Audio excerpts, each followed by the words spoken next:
Hi, today I wanted to talk about ownership of real property for investors.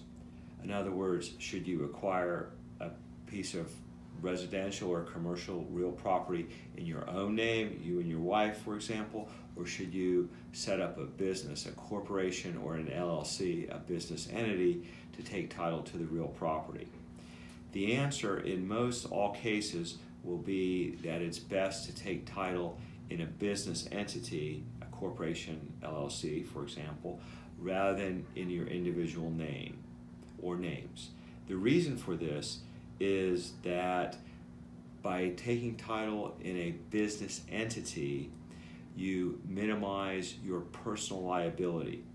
For example, if you have a residential home that you rent out and someone's hurt on that property, granted you have insurance, hopefully there are no issues with the insurance, but if someone is hurt, then you are going to be sued, then you will be sued individually. If the corporation or the LLC owns the property, then the corporation or the LLC will be sued and you will not be personally responsible for any damages that arise. Other reasons and other advantages to owning the property individually, other than limited liability for you individually, are you can make certain tax elections with the IRS so that you are taxed just as if you own the property individually or individually with your spouse or business partner.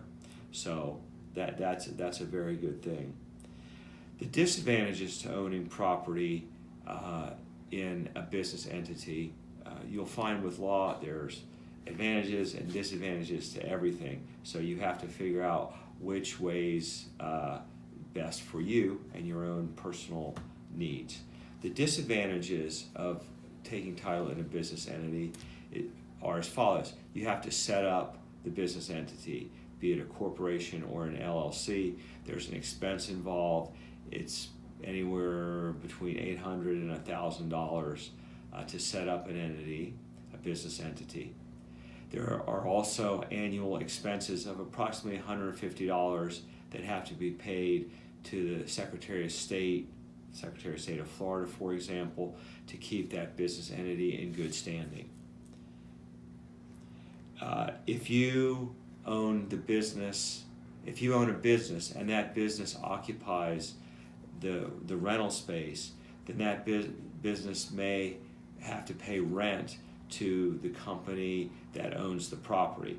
In other words, business A is the operating company, but business B owns the real estate. Business A rents from business B. There's a sales tax that has to be paid, depending on where it's located, approximately 6 to 6.5%. And also, if there's a business entity, then tax returns have to be filed. So there's an additional accounting expense. However, on the whole, it is typically our recommendation that despite some disadvantages that I just discussed, your best decision is to take title to that rental property in a business entity. Hope it's a good one. Talk to you later. Thanks.